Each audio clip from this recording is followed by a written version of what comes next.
Hello students, welcome to potential classes. मैं हूं गौरव दैया। आप कैसे हो? और 12th क्लास शुरू हो चुकी है। शुरुआत से ही प्रॉपर स्ट्रेटजी के साथ आप सभी को चलना है। डेली की डेली आपको अच्छे से पढ़ना है और सब्जेक्ट को एक पर्टिकुलर टाइम देना है। I wish you all the best for this journey. और आज से हम भी अपनी जर्नी शुरू कर रहे हैं। क्लास 12th की फ़िज़िक्स हम आपको पूरी फ्री में पढ़ाएंगे। कोई चार्जेस नहीं है आपके लिए और ना कभी चार्जेस होंगे, ये मेरा वादा है आप सभी से।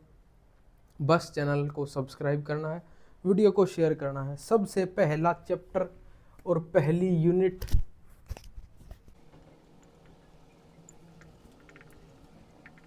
Electric charges and field. बड़ा ही इंटरेस्टिंग चैप्टर होने वाला ही है और इसके आगे जो 2-3 चैप्टर होंगे वो काफ़ी इंटरेस्टिंग होंगे। मज़े के साथ हम पढ़ेंगे। सबसे पहले बात करते हैं हम इलेक्ट्रिक चार्ज की। बच्चों देखो, इलेक्ट्रिक चार्ज क्या है इसको पहले समझो।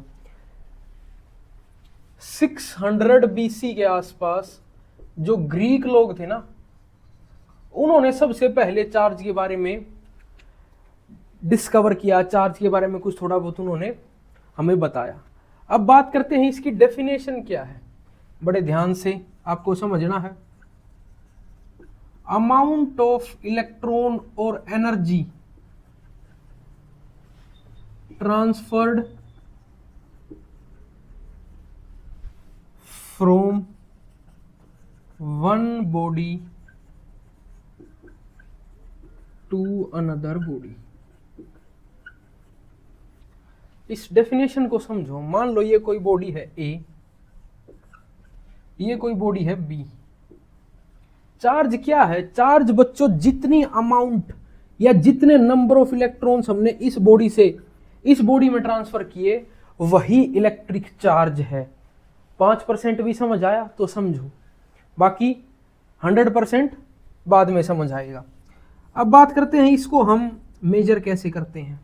तो बड़े ही ग्रेट जर्मन फिजिसिस्ट थे चार्ल्स अगस्टिन डी कुलाम, जिन्होंने कुलाम्स लॉ भी दिया। उसके नाम पर हमने इसकी यूनिट रखी है। इसको हम कुलाम से डिनोट करते हैं और सी उसका सिंबल है। दूसरी बात, ये एक स्केलर क्वांटिटी है। अगर आपको स्केलर क्वांटिटी नहीं पता तो आपकी 9th 10th 11th में पढ़ी फिजिक्स बर्बाद हो चुकी है। फिर भी सुन लो, स्केलर क्वांटिटी वो क्वांटिटी होती है जिसमें सिर्फ मैग्नीट्यूड दिया होता है, डायरेक्शन नहीं दी होती। मैग्नीट्यूड मतलब सपोज करो स्पीड आपकी स्केलर क्वांटिटी है। आपको बता दिया गया कि एक बॉडी 60 किलोमीटर पर आवर की स्पीड से जा रही है। आपको सिर्फ 60 किलोमीटर पर आवर यानी उसका मैग्नीट्यूड दिया है, आपको डायरेक्शन नहीं बताई गई। अगर आप ये कहता कि 60 किलोमीटर पर आवर की स्पीड से कोई बॉडी ईस्ट की तरफ जा रही है तो वो स्पीड नहीं, वेलोसिटी हो जाती, क्योंकि वो एक वेक्टर क्वांटिटी है जिसमें आपको डायरेक्शन भी दी गई है। उसको छोड़ो, फिलहाल यूनिट पे आए। यूनिट स्केलर क्वांटिटी है। क्या ये विजिबल है? अच्छे से बिल्कुल क्लियरली विजिबल है और नीचे भी हम लिख सकते हैं।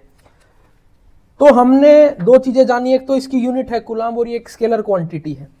अब हम थोड़ा सा चार्ज के बारे में बात करते हैं। एक इलेक्ट्रॉन में आपने शायद 9th 10th में पढ़ा होगा -1.6 इंटू 10⁻⁻19 कूलम्ब चार्ज होता है, नेगेटिव चार्ज होता है।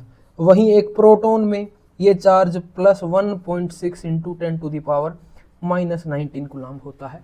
अभी फिलहाल हलवा हलवा चीज़ें मैं आपको बता रहा हूँ, ज़्यादा दिमाग पे जोर डालने की ज़रूरत फिलहाल आपको नहीं है। इतना समझ आया? चलो, बड़ा अच्छा है। अब हम बचपन से पढ़ते आ रहे हैं फंडामेंटल। किसके फंडामेंटल? Fundamental of mass. बदतमीज बच्चों, fundamental law of electrostatics. Sir इतनी भारी भरकम चीजें क्लास के 2 ही मिनट में आप बताओगे तो हम तो भाग ही जाएंगे। ये वो आसान चीज है जो आप बचपन से पढ़ते आ रहे हो, 1 सेकंड में समझ आएगी। ये एक पॉजिटिव चार्ज है, ये एक पॉजिटिव चार्ज है। मुझे ये बताओ ये आपस में क्या करेंगे? जल्दी बताओ। जी, इनमें आपस में बहुत सी नफरत है। एक बीजेपी को सपोर्ट करता है तो एक कांग्रेस को, तो ये दोनों क्या करेंगे? एक दूसरे को रिपेल करेंगे। ठीक बात है। एक पॉजिटिव चार्ज है, एक नेगेटिव चार्ज है। ये क्या करेंगे? सर ये दोनों ही बीजेपी को पसंद करते हैं, काफी अच्छे भक्त हैं, तो ये क्या करेंगे? अट्रैक्ट करेंगे एक दूसरे को। इन चार्जेस की इन प्रॉपर्टी को ही हमने नाम दिया है, ये जो आपस में एक दूसरे के साथ बिहेव कर रहे हैं उसी को हमने कहा है फंडामेंटल लॉ ऑफ इलेक्ट्रोस्टैटिक्स, और आप ये बचपन से पढ़ते आए हैं। एक बात मैं इसके बारे में बता देता हूं, हमें ये तो पता है कि ये सेम चार्ज रिपेल करेंगे, अनलाइक चार्ज अट्रैक्ट करेंगे, लेकिन ऐसा होता क्यों है ये अभी तक किसी को नहीं पता। तो कल को अगर आप पीएचडी करो तो मैं आपसे दरख्वास्त करूंगा कि इस टॉपिक पर आप रिसर्च करें, ऐसा होता क्यों है। अब sir positive charge negative charge तो हम बचपन से पढ़ते आ रहे हैं, तो थोड़ा सा 12th क्लास में, हालांकि आपको बताया 10th में भी था, लेकिन यहां पर भी आपको थोड़ा सा पॉजिटिव चार्ज और negative charge, positive and negative charge के बारे में मैं आपको थोड़ा सा बताता हूं एक एग्जाम्पल के थ्रू। और एग्जाम्पल हो सकता है आपके लिए वो काफी इरिटेटिंग हो क्योंकि आपने उसको काफी बार सुना होगा। तो बच्चों हुआ क्या, इतिहास में हमने क्या किया, दो चीजें ली। एक तो ली बच्चों हमने ग्लास रोड। हाँ जी सर मुझे पता था सर, ये बकवास एक्सपेरिमेंट हम हजारों बार सुन चुके हैं। और दूसरा लिया बच्चों हमने सिल्क क्लॉथ। सर आप पहले मुझे ये बताओ कि हर बार ये ग्लास रोड सिल्क क्लॉथ इनको हम, आप फिर अब कहोगे कि हम इनको रब किया, हीट पैदा हुई, चार्ज इधर से उधर, ऐसा इनके साथ ही क्यों हुआ। तो पहले एक बार समझो इसमें फिजिक्स क्या हुई। तो बच्चों हमने इन दोनों को क्या किया, इस ग्लास रोड और इस सिल्क क्लॉथ को हमने रब करना शुरू कर दिया, और जैसे ही रब करना शुरू किया हीट पैदा हुई और एक इलेक्ट्रॉन, चुटकू सा इलेक्ट्रॉन फुदक के इस सिल्क क्लॉथ पर चला गया। सर जी क्यों, पहले समझो। अब जैसे ही एक इलेक्ट्रॉन इधर गया हमें पता चल गया कि सर ये हो गया पॉजिटिव चार्ज्ड बॉडी, और उधर इलेक्ट्रॉन चला गया तो ये हो गई नेगेटिव चार्ज्ड बॉडी। ठीक बात है। अब यहां इलेक्ट्रॉन लॉस होगा तो यहां जो पॉजिटिव चार्ज की अमाउंट है वो बढ़ जाएगी, इधर इलेक्ट्रॉन गया तो वहां नेगेटिव चार्ज की अमाउंट बढ़ गई। सर नहीं समझ आ रहा। तो इसको बच्चों ऐसे समझो, कोई भी बॉडी कहां देखो, यहां समझाता हूं मैं आपको। कोई भी बॉडी नेगेटिवली चार्ज या पॉजिटिवली चार्ज कैसे होती है। मान लो ये बॉडी ए है, हमने कह दिया कि ये बॉडी फिलहाल के लिए न्यूट्रल है, एक सेकंड के लिए मान लो कि ये बॉडी न्यूट्रल है। तो बच्चों न्यूट्रल का मतलब ये नहीं है कि इस बॉडी के अंदर कोई भी चार्ज प्रेजेंट नहीं है, ऐसा नहीं है। न्यूट्रल का मतलब क्या है कि इसमें सेम अमाउंट है किसकी, इलेक्ट्रॉन और प्रोटॉन्स की, इसीलिए ये बॉडी न्यूट्रल है। मान लो ये कोई बॉडी बी है और ये बता दिया गया कि ये पॉजिटिवली चार्ज है, तो इसका मतलब क्या है कि यहां पर इलेक्ट्रॉन्स की कमी है, लैक ऑफ इलेक्ट्रॉन्स। ये कोई बॉडी सी है, ये नेगेटिवली चार्ज है, तो इसका मतलब यहां पर एक्सेस है किसकी, इलेक्ट्रॉन्स की। तो सर जी एक बात तो बड़ी समझ आई, ये जो इलेक्ट्रॉन है ना यही नाश की जड़ है।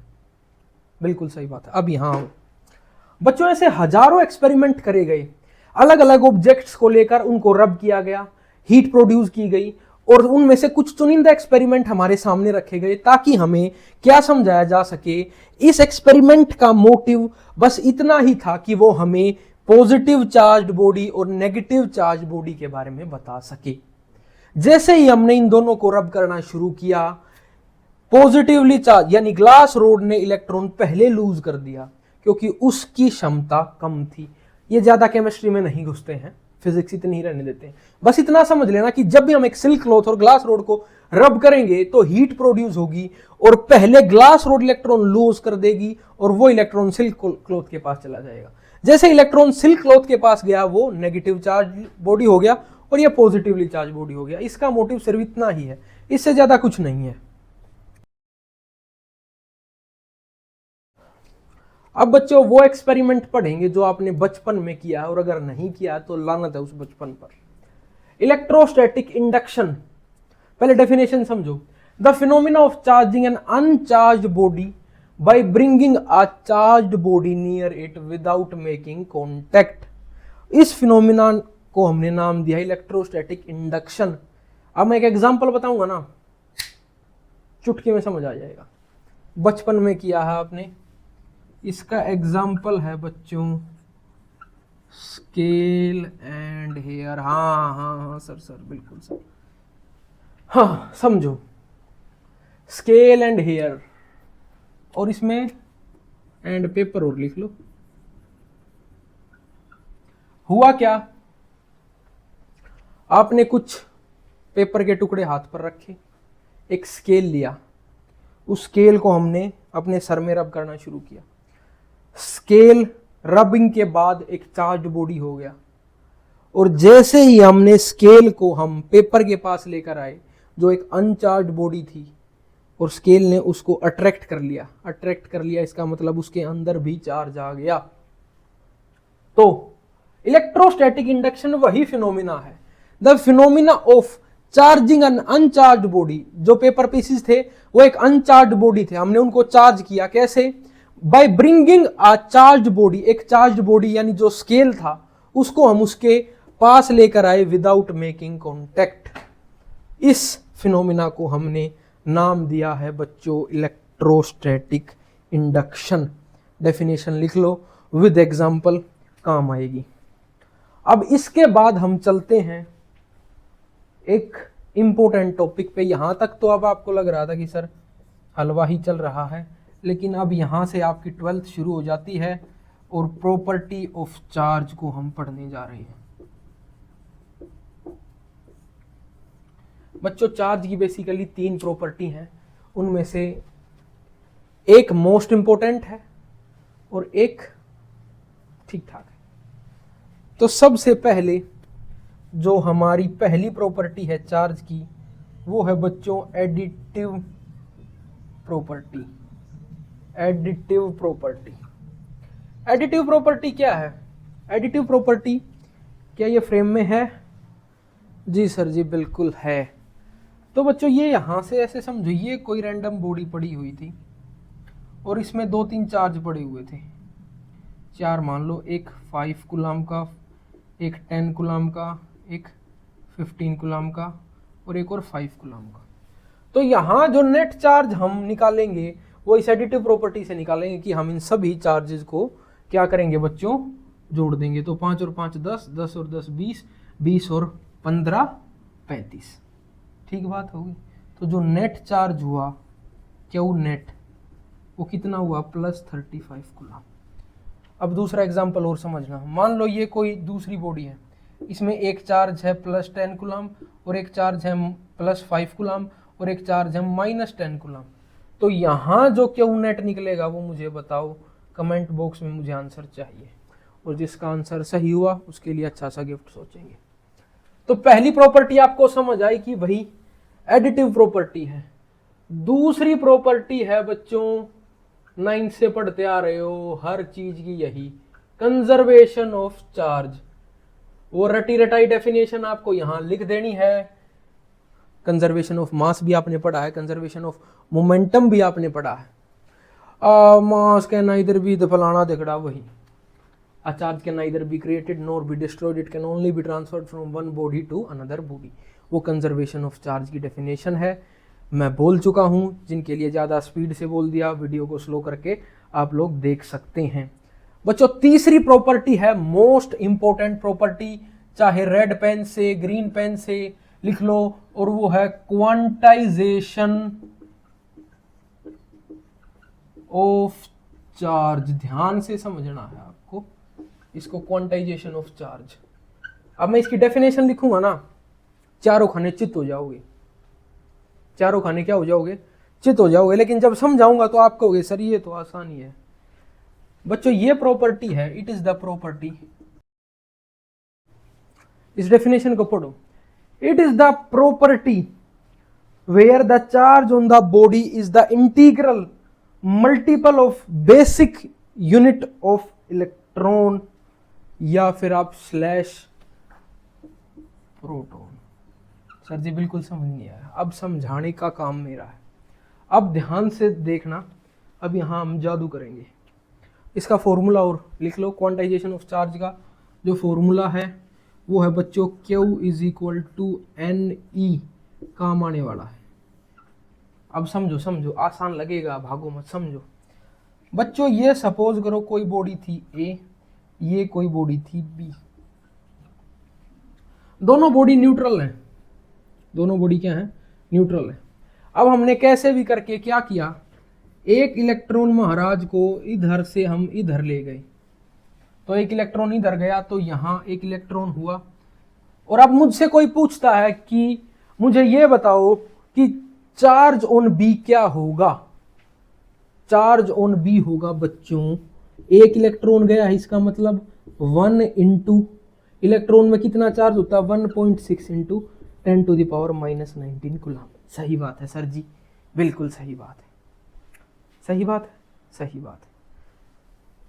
अब हमने क्या किया बच्चों, 2 इलेक्ट्रॉन लिए और हमने इधर ट्रांसफर कर दिए, तो इस बॉडी पर कितना चार्ज हुआ, 2 इलेक्ट्रॉन गए, तो 2 इंटू 1.6 इंटू 10⁻⁻19 कूलम। बिल्कुल सही बात है, फ्रेम में है, बिल्कुल है, लेकिन अब और नहीं लिख सकते हम इधर, तो इतने से ही समझ लो। जब मैंने एक इलेक्ट्रॉन ट्रांसफर किया तो 1 इंटू 1.6 इंटू 10⁻⁻19 कूलम। जब 2 इलेक्ट्रॉन ट्रांसफर किए तो 2 इंटू 1.6 इंटू 10⁻⁻19 कूलम। सपोज करो मैं 10 इलेक्ट्रॉन ट्रांसफर कर रहा हूं तो चार्ज क्या हो जाएगा यहां पर, 10 इंटू 1.6 इंटू 10⁻⁻19 कूलम। तो डेफिनेशन भी तो यही कह रही है बच्चों, इट इज द प्रॉपर्टी, ये वो प्रॉपर्टी है where the charge on the body, इस बॉडी पर जो चार्ज होगा ना वो इंटीग्रल मल्टीपल होगा, ये आपके इंटीजर्स है ना, 2 है, 1 है, 10 है, इंटीग्रल मल्टीपल होगा किसका, basic unit of the electron और प्रोटॉन। हमें ये पता है ये यूनिट क्या है, बेसिक यूनिट है। चाहे मैं 20 इलेक्ट्रॉन ट्रांसफर करूं तो ये क्या हुआ आपका, इंटीग्रल मल्टीपल हुआ, और ये क्या हुआ आपकी basic unit of charge, basic unit of charge. अब समझ आया जी सर, समझ आया थोड़ा थोड़ा।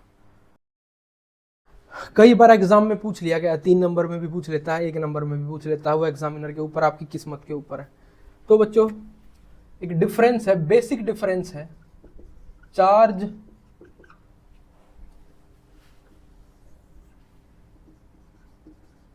और मास।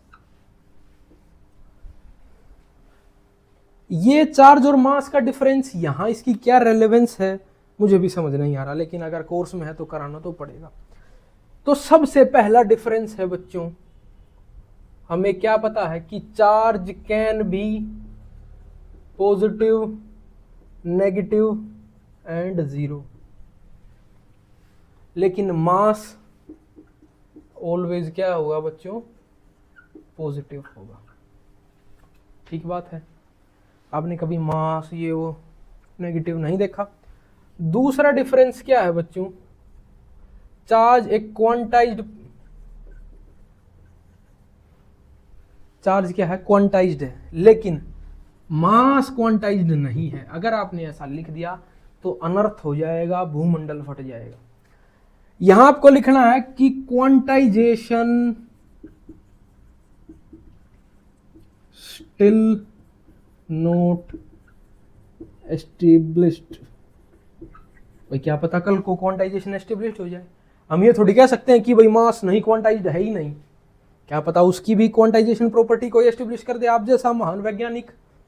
तो चार्ज क्या है, क्वांटाइज्ड यूनिट है, लेकिन मास उसका क्वांटाइजेशन अभी एस्टेब्लिश नहीं हुआ है। ये जो बच्चों ये चार्ज है ना, ये मास के बगैर नहीं रह सकता, एक तरफा आशिक है। ये charge can not exist without mass. Sir मतलब, अरे मतलब क्या बुद्धू, बैल बुद्धि इंसान, ऐसी कोई बॉडी देखिए जिसका मास ना हो। तो किसी बॉडी में चार्ज है तो इसका मतलब मास तो होगा ही उसका, लेकिन जरूरी नहीं है कि जिस बॉडी का मास हो उसका चार्ज भी हो। कैन एग्जिस्ट विदाउट चार्ज, ये निकम्मा है मास, इसके अंदर फीलिंग्स नहीं है, ये चार्ज इसके बगैर नहीं रह पाता। लेकिन मास इतना प्रेम करता है इस चार्ज से कि ये चार्ज के बगैर रह सकता है, लेकिन चार्ज मास के बगैर नहीं रह सकता। मैंने बोला ना, ये जो चार्ज है ये बेचारा एक तरफा आशिक है। अब बात करते हैं हम फोर्थ प्रॉपर्टी की, जो इसकी यूनिट है। क्या यूनिट है इसकी? सर इसकी यूनिट है कूलम्ब। ये बच्चों एक डिराइव्ड यूनिट है, class 11th chapter first, sorry second, sir बर्बाद हो चुका है वो तो, लेकिन थोड़ा बता देता हूं। ये फंडामेंटल यूनिट है, इसकी जो यूनिट है वो क्या है? फंडामेंटल यूनिट है। फिफ्थ डिफरेंस, ये बच्चों मोस्ट इंपोर्टेंट डिफरेंस है और शायद ही बहुत कम टीचर होंगे जो आपको इस बारे में बताएंगे। Does not depend on velocity. जो मास है, जो चार्ज है, वो वेलोसिटी पर डिपेंड नहीं करता। वेलोसिटी उसकी कम है, ज़्यादा है, तेज है, उससे उसको कोई फर्क नहीं पड़ता। मुझे फर्क नहीं पड़ता। तो ये जो चार्ज है आप समझ सकते हो कौन है, फर्क नहीं पड़ता वाला है ये। लेकिन लेकिन लेकिन ये बात ध्यान से सुनना और समझना और भौचक के मत रह जाना। जो बच्चों मास है ना, मास, मुझे आप गैस करो पहले, क्या मास को भी फर्क नहीं पड़ता वेलोसिटी तेज है या ज़्यादा है? लेकिन नहीं, मास इंक्रीज करता है विद वेलोसिटी। सर जी ये क्या बता दिया आपने? यानी कोई ऑब्जेक्ट बहुत ज़्यादा तेज होगी तो उसका मास भी बढ़ जाएगा? बिल्कुल बढ़ जाएगा। और उसका एक फॉर्मूला है, बड़ा ही खूबसूरत फॉर्मूला, जो मैं यहाँ लिखने जा रहा हूँ। बड़े ध्यान से एक एक चीज़ को समझना है आपको। फॉर्मूला है m is equal to M naught upon under root 1 minus we square upon C square. Sir जी ऐसा पहाड़ सा फॉर्मूला क्यों बता दिया? यहाँ समझो, मैं आपको बताता हूँ। बच्चों m नॉट क्या है? हमारा रेस्ट मास है। v क्या है? हमारी वेलोसिटी, ऑब्जेक्ट वेलोसिटी, और c speed of light. Speed of light सबको पता है 3 × 10⁸ मीटर पर सेकेंड। तो फिलहाल तो ये बात याद रखो कि मास वेलोसिटी के साथ इंक्रीज होता है। तो सर जी हमें क्यों नहीं महसूस होता, या हमें क्यों नहीं पढ़ाया गया? हमने इतना मोशन पढ़ा, 9th में भी पढ़ा, हमने 11th में भी motion in 1 dimension, motion in 2 dimension, motion in 3 dimension. वहां पर एक ट्रेन भागी जा रही है, कभी हम पैराबोलिक पाथ कवर कर रहे हैं, वहां क्यों नहीं पढ़ाया गया? तो बच्चों उसका एक रीजन ये है, उसका जो रीजन है वो लाई करता है इस फॉर्मूले में। इस फॉर्मूले को आप ध्यान से देखो, m is equal to m naught upon 1 minus we square upon C square. इस नीचे वाले पार्ट को यहाँ ध्यान से देखो। आपकी जो वेलोसिटी, हमने जो ट्रेन की वेलोसिटी पढ़ी वो हमने मान लो पढ़ ली 300 मीटर पर सेकंड की पढ़ ली मैक्सिमम। लेकिन जब आप इसको नीचे देखोगे तो 3 × 10⁸ यानी 3 के पीछे 8 जीरो। और जब हम 3 के पीछे 8 जीरो करते थे तो लगभग ये जो चीज़ें थी, ये जो आपका डिनोमिनेटर था, ये अप्रोक्सीमेटली हर बार 1 के आसपास हो जाता था, और आपका जो एक्चुअल मास था वो रेस्ट मास के इक्वल ही हो जाया करता था। इसीलिए आप पर बर्डन ना डालने के लिए आपको ये चीज़ें नहीं बताई गई। सर जी हमें तो बड़े अंधकार में रखा गया। अब यहाँ क्यों बताया जा रहा है सर जी, जब वहाँ ही नहीं बताया तो अब बर्डन क्यों डाला जा रहा है?